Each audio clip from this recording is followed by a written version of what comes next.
ధర్ని time చూడు 11:40 అవుతుంది, రా పడుకుందాం. అబ్బా ఉండు ప్రశు, మూవీ చాలా ఇంట్రెస్టింగ్ ఉంది. సర్లే, నాకు నిద్ర వస్తుంది, నేను పడుకుంటా.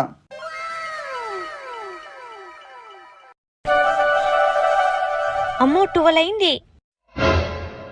అక్క ఏంటక్క క్లైమాక్స్ లో ఆఫ్ చేసావు?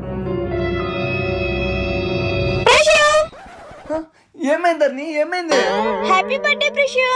నీ అవ్వ దానికి అంత గట్టిగా చెప్పాలా, చిన్నగా చెప్పలేవా? ఇలా చెప్తే గుర్తుండిపోతుందని. సర్లే, థ్యాంక్ యూ. ఇదిగో నీ మొబైల్.